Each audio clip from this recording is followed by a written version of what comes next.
Welcome to another edition of the Northstars show here on Shaw Cable. I'm Bradley Karp filling in for Lance Recker. This week's edition, we'll talk to head coach Dustin Levesque, as well as 1 Minute with Bruce Highway, and a chance for you to win two great prizes. This hat signed by all 5 players of the team who went to the All-Star game, as well as a puck signed by Captain Tanner Hepp.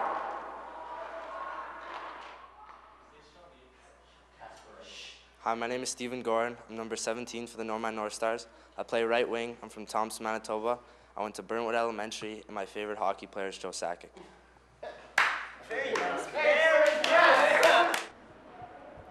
Here with head coach Dustin Levesque. Dustin, last week, Thursday, Friday, Saturday games, overall, how was the road trip? You know what, the results weren't exactly what we were gunning for. I don't want to quote the newspaper article here, but we were hoping to get 6 points out of the weekend. We ended up blowing a lead late in the third period against Parkland.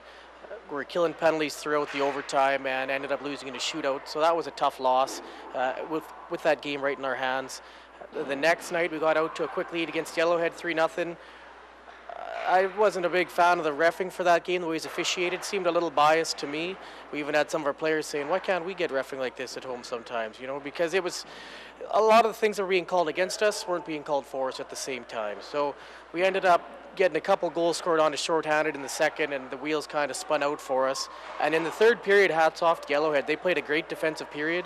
We tried to put pucks on net. They had really active sticks and were putting their bodies in front of pucks, and we just couldn't get our way back into the games. We lost that one, and then came out against Brandon, not disheartened by the first 2 nights, and we played an excellent game. Full 65 minutes, 1-1, even shots, and ended up winning in a shootout again on the road against them. Now, the Parkland game, you were up by a goal. 2-1 late, yeah. With about 35 seconds left, and Boyd Lange takes a penalty, and they score 15 seconds later. What happened there? Was there a defensive breakdown? You know what? It wasn't even so much a defensive breakdown. I think they got some quick players out there. They got 3 guys who are really talented, and the one ended up sneaking behind our defenseman, cut in front of the net, and it snuck through Justin. He didn't actually beat him clean. It just kind of trickled over the goal line. So a tough break, but that's how it goes sometimes. And you play them again this weekend. Parkland's here in Thompson. After the game that you played against them on Thursday, what's your strategy for this weekend? Well, I think the big thing is you got to find a line combination that you're going to use to match up and try and shut down their top line if they continue to play together. The 3 top scorers they have played on the line at home, and they may try and balance things out on the road. If they do, we'll have a different strategy, but if they put them all together, we're going to try and put 3 of our guys together that can play a solid checking game, keep them off the scoreboard, and then rely on our other lines and our depth to come through and score for us at the other end. And is there a plan to sort of try and limit the penalties here at home?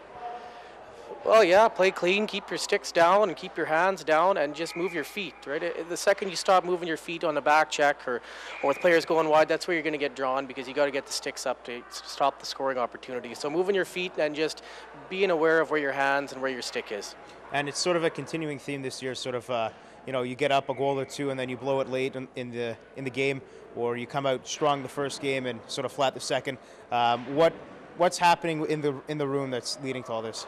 Oh, geez, I don't know. We talked about it last show, if I can read the room and see how they're going to play depending on which night. And I can't because, geez, sometimes they're focused and it's a rough start, and sometimes they're not focused and they're having a good time and it's a great start. But I think ultimately it does come down between the first and second period against Yellowhead. The team was loose because we were up, but they were a little bit too loose, and I think they realized that after blowing that 3-goal lead, that it's fine to be riding that emotional high from being up 3 goals, but you also need to stay focused and stick with what got you to that 3-0 lead in the first place. And 3 keys to picking up 4 points this weekend. 3 keys to picking up 4 points this weekend? Well, number 1, we're going to have to establish a good forecheck and throw the body. We got to get our bodies thrown around. We play a lot better when we're involved and into the game and throwing our hits. We played like that against Brandon, and it really helped us. Number 2 is just staying positive and feeding off each other. When we rolled all 4 lines against Brandon, who is, I think, 9-10 points up on us right now, rolled all 4 lines. No matter who they put out against us, it didn't matter because we had that depth and we're just willing to roll, and everybody was playing really well. So we get everybody playing like they're capable of, and that'll help us wear them down over 2 games. And last thing is just getting pucks towards the net. We talk about it all the time, just pucks and traffic towards the net. We're getting some shots, but if you're letting the goaltenders see it, you're not going to be finding the net. So we got to get some traffic, get some ugly ones, and just try and go from there, I think. Now, before we came on camera, you were talking about the Brandon game, and you said it was probably the best game they've played all year. Yep. Why is that? What were they doing different? You know what? Everybody was engaged. Everybody was finishing their checks. It was chippy. And I think these guys like to play with a little bit of chip on their shoulders. So there was a little bit of yipping back and forth for both sides, but that kept everybody into the game and pumped. The referee let things go, which was pretty good, I thought. And they knew they had to have their game up to play a top team like Brandon. I don't know if that factored into our games against Parkland and Yellowhead and maybe not taking them as seriously. But, I mean, when we come ready to play these top teams, we can play anybody really well. Now, on a lighter subject, as I was walking by the dressing room, I heard some country music playing, and I've heard sort of whispers around the team that there's a little Shania Twain, a little Celine Dion. What do you have to say about the team's music choice for Pump Up? It's not my preference. I wouldn't listen to it, but you know what? I think they're relying a little bit too much on Jordy Valentino for music selection. That sounds like stuff he likes. I'd blame it on Jordy. Who's the best singer in the club? Justin Pollock, no doubt. We did our rookie idol there on the way to Kenora before Christmas. It was actually October, and all the rookies have to have a sing-off. And Justin was the winner from last year, so we made Justin come in and challenge the Quinn brothers who won this year and blew him out of the water. And back when you were playing, I won't say how long ago, what was the music selection like? Oh, a lot of AC/DC. Mostly AC/DC. That's all we used every time to come out on the ice. Maybe a little bit of Guns N' Roses, Def Leppard, that type of stuff. Poison. Paul will know what I'm talking about. All right, thank you, Dustin. No problem. Now, you're watching the Northstars show on Shaw TV. Welcome to your favorite part of the show, quiz time. And last week's question was, what was the lowest number of wins the Northern Northstars have ever had in a season? The answer was 3. They finished with a record of 3-37 in the 2004-2005 season. Unfortunately, nobody guessed it right, and the prize for that week was the hat signed by all 5 players heading to the All-Star game. That means that week's prize carries over to this week.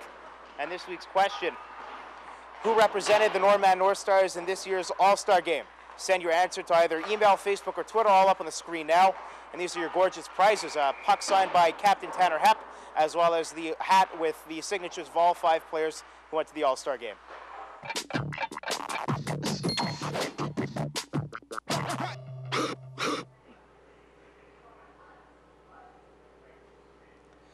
One minute with defenseman Bruce Highway. Now, Bruce, I was talking to Dustin earlier, and we were talking about the music selection in the dressing room.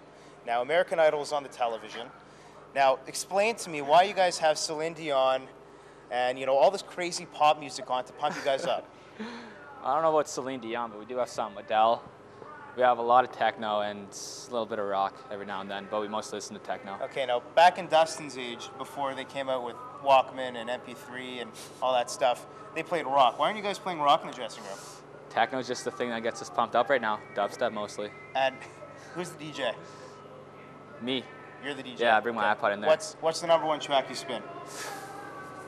Hypno Electronica by DJ Tiesto. Okay. And you were at the All-Star game last weekend. Yeah. How'd that go? It's pretty fun. It was a good experience. A lot of us knew each other before from other camps and all that. It was a good experience to play like some fun hockey and just mess around with the boys, and then yeah, I did a good time.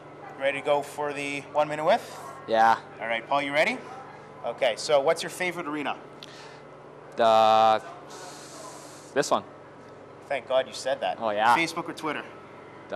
More of Twitter right now. I'm addicted to Twitter right now. It says, how many Facebook friends do you have? or you could just say how many friends you have, either one. 1,062, I think, something like that. Favorite movie? Never Back Down. Favorite TV show? Big Bang Theory. And who's the smelliest person to sit next to on the bus? It'll probably be me. And who's the worst person to sit next to while eating on the road? Beauchamp. He's a messy eater. And loudest snorer? Jameson. It's got to be Jameson. Yeah. Best Christmas present? Probably a foosball table back when I was like 8 or 9 years old. It's been a while since you got a good one, eh? Yeah, I don't really get much. Santa's got to step it up. Yeah. Xbox or PS3? PS3. Favorite video game? NHL 12. Favorite summer activity? Shooting pucks. And favorite band? Like a rock band or? Favorite Just band? Band. Band. Adele doesn't count. Avenged Sevenfold. Okay. And this one isn't from me. This one came from Dustin, so you can't get mad at me. Now, Dustin wanted me to ask you this. Why haven't you scored a goal yet? It's not a goal scorer. Not a goal scorer? I don't really look for the shot first. I look for the pass. Just because, I don't know, a nice pass is better than a nice shot, I guess. Okay. Makes you look good. But don't the ladies love the goal scorers? I'm just the unsung hero of the team. All right, thank you. No problem.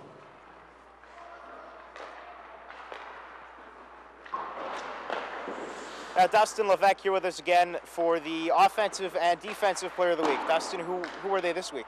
Well, you know what, for defense, we're going to go with Boyd Langan. He played just phenomenal this weekend, really picked up his intensity and battled hard in the corners, moved with the puck when there was room, so we are really happy with how he played.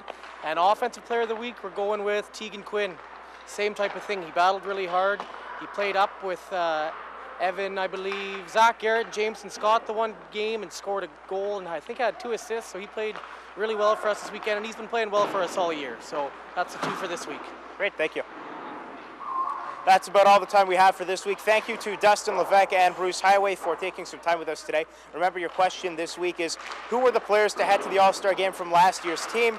You have a chance to win this hat signed by all 5 players who went to the All-Star game this year, as well as a puck signed by Captain Tanner Hepp.